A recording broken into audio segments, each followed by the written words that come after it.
अच्छा एहतशाम साहब, इसमें बुनियादी तौर पे ज़ाहिर है इस वक्त बहुत तेज़ी से सूरत हाल बदल रही है और ख़ुद अमरीकी सदर का ये कह देना कि बड़ी अच्छी पॉजिटिव बातचीत हुई है 24 घंटे। अब एग्जैक्टली कुछ सुनने में आ रहा है कि इस्लामाबाद में तैयारियां हो गई हैं कि कोई हाई प्रोफाइल विज़िट है या वो MOU या वो 1 पेजर मेमो जो है उसको साइन करने के लिए सब यहीं का रुख करेंगे और पाकिस्तान इस्लामाबाद जो है वो मरकज़ रहेगा। एग्जैक्टली इस वक्त हो क्या रहा है, ज़रा बताइए। देखिए बहुत कुछ हो रहा है और जिस तरीके से आप देख लें सफारतकारी इतनी तेज़ी के साथ हो रही है और आपने देखा और अपने अब्बास अराक़ची साहब ने जितनी तेज़ी के साथ चाइना और रूस का विज़िट किया और वहाँ से जो ख़बरें हैं वो भी बड़ी पॉजिटिव हैं। फिर MBS के साथ जो पाकिस्तान का मुसलसल रब्ता है, तो पूरे आप देख लें जिस अंदाज से वही लोग हैं, वही प्लेयर हैं जिनसे पहले बात होती रही थी, वो अब दोबारा से वही एक्टिविटी शुरू हो रही है। अभी थोड़ी देर पहले मुझे पता चला था कि 13 और 14 तारीख को कुछ एयरलाइंस को ख़त लिखे गए हैं कि जी उन दिनों में आप इस्लामाबाद में एक्टिविटी नहीं होगी, आप नहीं आएंगे, लेकिन वो कंफर्म नहीं हुई बात हुई। तो मतलब है कि इस तरह की बातें चल रही हैं। लेकिन एक चीज़ तय है कि जो कुछ बताई जा रही हैं और जो डेफिनेटली जमील साहब भी बड़े इस लिहाज से बाखबर है, राब्तों में रहते हैं, डॉक्टर साहब भी, तो ये है कि 1 पेज का तो एक डॉक्यूमेंट कहते हैं जी तैयार किया जा रहा है, तैयार हो गया है, जिसमें सिर्फ MOUs में एक फ़ौरी तौर पे पहला काम जो है ना यूनिलैटरली जंगबंदी होगी। और वो जिस तरीके से ईरान ने इस हवाले से कहा जाता है कि बहुत कुछ कंसीड किया है, क्योंकि 14 पॉइंट जो लेटेस्ट वैद आए हैं उनमें कहा जा रहा है कि उनमें बहुत सारी चीज़ें ऐसी हैं जो ईरान के लिए एक्सेप्टेबल हैं, तो इतना बड़ा मुश्किल नहीं होगा। हाँ ये है कि जंगबंदी, क्योंकि आप देख लें दोनों पीछे हट गए। मार्को रूबियो ने कह दिया कि जी ऑपरेशन एपिक फ्यूरी भी ख़त्म हो गया और फ्रीडम ऑपरेशन भी ख़त्म हो गया। वो तो उनकी जान को बन गई ना। 1550 जहाज़ों को वहाँ से निकालना, 22,000 सेलर को निकालना बड़ा मुश्किल काम है जो आए थे निकालने के लिए। उन्होंने तो हाथ खड़े कर दिए, नहीं हो सकता, पॉसिबल ही नहीं है। लिहाजा ये कि दोनों आहिस्ता आहिस्ता करके पीछे हटेंगे, बयानबाजी चलती रहेगी, लेकिन सिग्नलिंग, मैसेजिंग, पोस्टिंग जो है ना वो बड़ी पॉजिटिव है। जो टाइप क्लिप्ड है, हमारे लोग बात नहीं कर रहे, लेकिन इतना ज़रूर कहते हैं कि जी बैक चैनल डिप्लोमेसी जो है ना वो कामयाबी के साथ आगे जा रही है, अपना रास्ता, और जिस तरीके से चीज़ें तेज़ी के साथ चल रही हैं। और आखिरी बात यह है कि वो कह रहे हैं कि प्रेसिडेंट ट्रंप के आने के चांसेस भी हो सकते हैं, क्योंकि बड़ा हिस्टोरिक मोमेंट है, बड़ा ग्लोरियस मोमेंट है। तो कहा जा रहा है कि जी अब मसूद पशकियान साहब भी फिर ईरान से आएंगे अगर ऐसा होता है। तो ये सारी बातें चल रही हैं। एक बात, आखिरी बात यह है इस हवाले से कि जो उम्मीद की किरण फूटी है वो सफारती ज़राए भी बता रहे हैं और हुकूमती हल्के भी कह रहे हैं कि जी बड़े पॉजिटिव जेस्चर मिले दोनों साइड से, और हम तवक्को कर रहे हैं कि जल्दी इस्लामाबाद में आ जाएंगे दोनों। जी ठीक है, बहुत जल्द जो है इस्लामाबाद में आपने होगा। अच्छा ये जो 1 पेजर है जमील साहब, ज़रा क्विकली हमें बताइएगा, जिस तरह से सूरत हाल चेंज हुई, इसमें अब इस 1 पेज पे किसके लिए कितना रूम है? यानी अमेरिका इस 1 पेज में अपने लिए क्या कुछ ले सका और ईरान को क्या कुछ छोड़ना पड़ा? अभी क्योंकि हम मफरूज़ों पर ही गुफ्तगू कर रहे हैं, एग्जैक्टली इस वक्त हुआ क्या होगा? जी, सबसे पहली बात तो यह है कि 1 पेजर जो है ये असल में वो मुहर्रिकात है जिसके तहत के दोनों साइड से सबसे पहले तो ब्लॉकेट हटेंगे। बताता चलूँ कि ब्लॉकेट जो अमेरिका ने लगाया और जो ब्लॉकेट दोबारा लगाया था पासदारान ने हरमुज पर, वो दरअसल एक कॉन्सिक्वेंस का हिस्सा था, वो कॉज ऑफ वॉर नहीं थी। कॉज ऑफ वॉर के बाद कॉन्सिक्वेंस ऑफ वॉर जो बना, यानी स्टेट ऑफ हरमुज, वो ज़्यादा अहमियत अख्तियार कर गया दुनिया में, क्योंकि दुनिया में उसकी जिस शिद्दत से तकलीफ महसूस हुई पूरी दुनिया को, माशी तकलीफ, वो दिन ब दिन बढ़ती जा रही थी। उसकी वजह से पूरी दुनिया का प्रेशर पड़ रहा था अमेरिका पर, लेकिन उससे ज़्यादा उसकी अपने आबादी का, अपने लोगों का प्रेशर पड़ रहा था, इंटरनल प्रेशर पड़ रहा था। ये तो रही एक चीज़। दूसरी चीज़ ये है कि जब ये बात बिल्कुल ये आश्कार हो गई, डोनाल्ड ट्रंप और उनकी टीम और उनके अमेरिकन सिटीजन्स जो कि मिड टर्म इलेक्शन में उनको वोट देंगे, जब ये बात आश्कार हो गई कि ये जंग हमारी नहीं थी, पहली चीज़ ये बड़ी वहाँ चल रही है अमेरिका में बात। और दूसरी चीज़ ये है कि ये जंग जिस तरीके से जंग में गए, जंग में झोंके गए, वो दरअसल उसमें जाके अब दलदल में फंस गए हैं।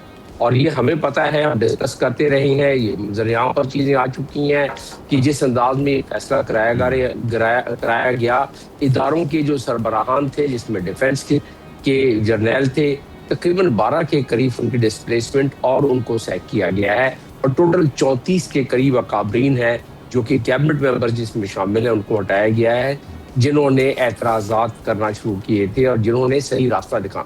ये जब बातें सारी हो गई तो अब आ जाते हैं कि ये 1 पेजर में देखें, दो सबसे बड़ी स्टिकिंग पॉइंट थी, वो था एनरिचमेंट का। अभी ये 1 पेजर सिर्फ मुहर्रिकात बताएगा कि हम जंग जब रुकेगी और इस जंग रुकने के बाद कितने दिनों के बाद दोबारा मुज़ाकरात शुरू होंगे। उन मुज़ाकरात में ज़ाहिर है सबसे पहला मसला, सबसे पहले मसला, अगर इजाजत दें तो मैं डॉक्टर साहब से एक चीज़ पूछूं। जी, मैं डॉक्टर साहब पूरा कर लें, फिर मैं आपकी तरफ आपके बताइएगा। आई एम श्योर कि आप डेफिनेटली नॉलेज होगा आपको, कई हवालों से आप राब्ते में रहते हैं सब लोगों से। अभी ईरान के कॉन्टेक्स्ट में आपको कितना लगता है कि ईरान के लिए कितना ग्रेटिफाइंग सेटिस्फाइंग होगा दो चीज़ों का ये इंश्योर करना कि जी दोबारा से हमला ना हो हम पे, एक सैंक्शंस खुल जाएं और उनको जो पैसे रुके उनको मिलना शुरू हो जाए। आपको लगता है कि ये तीनों चीज़ों पे अमेरिकन जो है वो भी अब कंसीड करेंगे ज़्यादातर, आपको लगता है? जी, इसमें अगर लचक अमेरिका ना दिखलाता तो ईरान अभी उसमें इतनी सख्त थी, इतनी एब्जॉर्प्शन थी कि वो मजीद थोड़ी तकलीफ सह लेता। हालांकि ब्लॉकेट जो ईरान पर लगाया गया है, नेवल ब्लॉकेट, वो ईरान को दिन ब दिन तकलीफ देता जा रहा है। 30 मिलियन टन की जो खुराक वो इम्पोर्ट करते हैं, 17 फरवरी से लेके अब तक उनकी वो बंद है। उनकी डेली की 4 मिलियन लीटर जो रिफाइंड फ्यूल है वो, क्योंकि 26 मिलियन लीटर अपने रिफाइनरी से वो कर सकते हैं रिफाइन, बाकी और डेली मंगाओ की उनकी ज़रूरत है जो कि उनके बाहर से आता है रिफाइन होगी। हालांकि वो अपना इतना ऑयल इतना एक्सपोर्ट करते हैं, तो वो उनकी डेली की उतना पहिया उनका रुक रहा है। इसी तरह मेडिसिन, इसी तरह यू नेम एनीथिंग, क्योंकि तकरीबन ये सारी की सारी इसकी कमी हो रही है। और जो तकरीबन साल में 90 बिलियन की उनकी आमदन है इन्हीं बंदरगाहों से है, तो वो भी उनकी बात है। तकलीफ में तो आ गए हैं, लेकिन अब भी उनमें चंद हफ्ते चंद महीनों की सख्त थी टाइम निकालने का थे, लेकिन लचक दिखाने का मकसद है। डॉक्टर साहब, ये कहा जा रहा है नीले पेन खरीद लिए गए हैं कोर्ट पे साइन करने के लिए, आपको क्या लगता है ऐसा कुछ हो रहा है? काले भी हो सकते थे पेन, नीले क्यों खरीदे?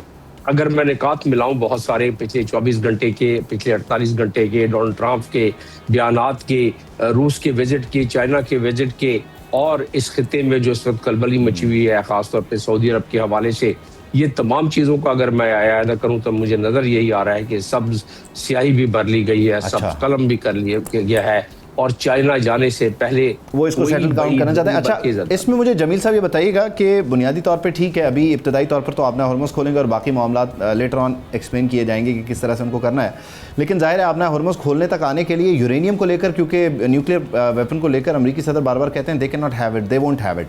तो अब एग्जैक्टली क्या तय पाया कि मतलब वो रशिया चाइना जो है उसको इंगेज करते हैं, वो लिबिया मॉडल वहाँ पर उसको किया जाए, उस पर ईरान नहीं मानता तो फिर IAEA को एक्सेस देता है, इसको होता हुआ किस तरह देख रहे हैं यूरेनियम वाले मामले को एग्जैक्टली?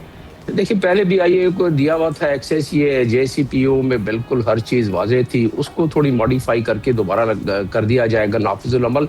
3.5 तो उनका जो हक है वो मेरा ख्याल है मिल गया है। इतनी लचक अमेरिका ने दिखलाई है और इतनी लचक ईरान ने दिखलाई है कि वो जो 450 kg है उनके पास इनरिच्ड मटेरियल, उसको एक फ्रेमवर्क बना के थर्ड पार्टी के निगरानी में या थर्ड पार्टी के हवाले, थर्ड कंट्री के, पाकिस्तान भी उसमें वायदा भी हो सकता है, लेकिन रशिया का ज़्यादा सुना जा रहा है, वो ईरानी अमेरिका को देने के लिए 5 साल का मोरेटोरियम जो कह रहा था ईरान दे, उसके बाद हम शुरू करेंगे, उधर से अमेरिकन 15 साल का कहते हैं। कुछ इतलात आ रही है कि इस पे भी ईरान ने कंसीड कर दिया है कि जी मोरेटोरियम 15 साल का रहेगा, उसके बाद फिर वो एनरिचमेंट की तरफ जाएंगे। आपकी क्या इस तरह की बात है? ये शुरू से मैं भी आपके चैनल पे कहता रहा हूँ कि 20 साल जो अमेरिका कह रहा था वो मानने को तैयार नहीं था, और मैं भी हमेशा ये कहता रहा हूँ कि कुछ अमेरिका नीचे आएगा और कुछ ईरान ऊपर जाएगा, और ये मामला भी तय तो ये हो जाएगा कि ना आपकी ना मेरी। अच्छा, इसमें एग्जैक्टली इस वक्त ये बताइएगा कि अमरीकी जो हुकूमत है, अमरीकी एडमिनिस्ट्रेशन है, वो क्या यहाँ तक पहुँच चुकी है कि वो ईरान से पाबंदियाँ हटा देगी और जो एसेट्स फ्रीज हैं उनको जो है वो डीफ्रीज कर देगी, अनफ्रीज कर देगी? देखिए, इस तमाम चीज़ों में हम इसमें शरारती मुल्क जो है और स्पॉइलर वो है इजराइल, तो उस हिसाब से उसको भी जहन में रखना चाहिए। मेरा अपना मानना ये है, और ये तमाम अगर हकायक को सामने रख के तजिया किया जाए तो ये बतदरीज हटाया जाएगा। एक दिन में सारे का सारे सैंक्शंस, प्राइमरी और सेकेंडरी सैंक्शन एक दिन में नहीं हट जाएंगे, बतदरीज, लेकिन एसेट्स अनफ्रीज होना शुरू हो जाएंगे और वो एसेट जल्दी अनफ्रीज हो जाएंगे। ईरान के सिर्फ अपना हरमस खुल जाए, एसेट रिलीज हो जाए और ये पाबंदियां थोड़ी सी उनके सैंक्शन कम हो तो उनके पास जरूरत नहीं है उनको किसी और चीज की, इन्वेस्टमेंट उनके पास आना शुरू हो जाएगी, उनके पास अपने काफी जराए मौजूद है ईरान के पास। ठीक है, सब्सक्राइब करें और बेल दबाएं ताकि कोई खबर रह न जाए।